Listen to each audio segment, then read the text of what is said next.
സംസ്ഥാന സർക്കാരിന്റെ ഡിജി കേരളം പദ്ധതിയിൽ കൊടകര ബ്ലോക്ക് പഞ്ചായത്തിലെ 7 ഗ്രാമപഞ്ചായത്തുകളും 100% ഡിജിറ്റൽ സാക്ഷരത കൈവരിച്ചു. കൊടകര ബ്ലോക്ക് പഞ്ചായത്ത് സംസ്ഥാനത്തെ ആദ്യത്തെ ഡിജിറ്റൽ സാക്ഷരതാ ബ്ലോക്കായി പ്രഖ്യാപിച്ചു.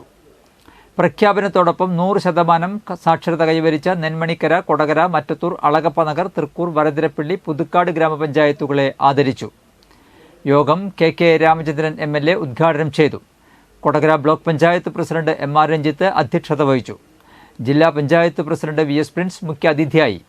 Block panchayat vice president Sheela Manoharan, തദ്ദേശ സ്വയംഭരണ വകുപ്പ് തൃശൂർ ജില്ലാ ഡെപ്യൂട്ടി ഡയറക്ടർ K സിദ്ദിഖ്, ജില്ലാ പഞ്ചായത്ത് അംഗം സരിത രാജേഷ്, ഗ്രാമപഞ്ചായത്ത് പ്രസിഡന്റുമാരായ TS Baiju, Ambili Soman, Baburaj KM, Aswathy VB, Sundari Mohandas, K Rajeswari, Kodakara block panchayat standing committee ചെയർമാൻമാരായ advocate Aljo Pulikkan, Tessy Francis, Sajitha Rajeevan, Paulson Thekkumpeedika, block panchayat അംഗം Sheela George, Mini Denny Panokkaran, EK Sadasivan, Hemalatha Nandakumar, Assain TK, Tessy Wilson, VK Mukundan, Sathi Sudheer, KM Chandran എന്നിവർ ആശംസകൾ അർപ്പിച്ച് സംസാരിച്ചു.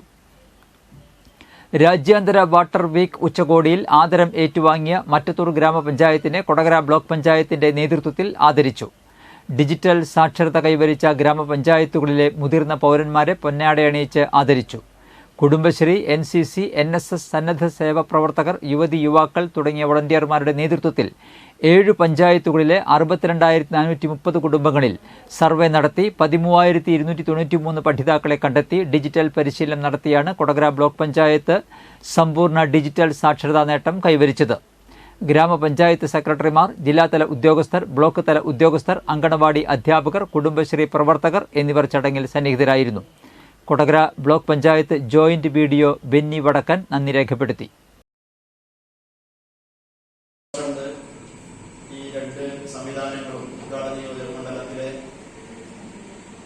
ജനകീയ ലോക്കൽ ബോഡി സംവിധാനങ്ങൾ എന്ന നിലയിൽ വളരെ മാതൃകാപരമായി ഇടപെടൽ നടത്തിയിരിക്കുന്നു.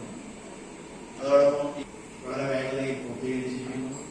വേണ്ടിയുള്ള പ്രവർത്തനങ്ങൾക്ക് ഇന്നലെ തുടങ്ങി.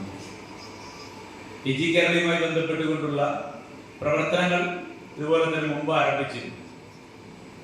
അതിന്റെ സർവേകൾ നടന്നു, പഠിതാക്കളെ കണ്ടെത്തി, കൃത്യമായി നമ്മുടെ വളണ്ടിയർമാരെ രജിസ്റ്റർ ചെയ്തു.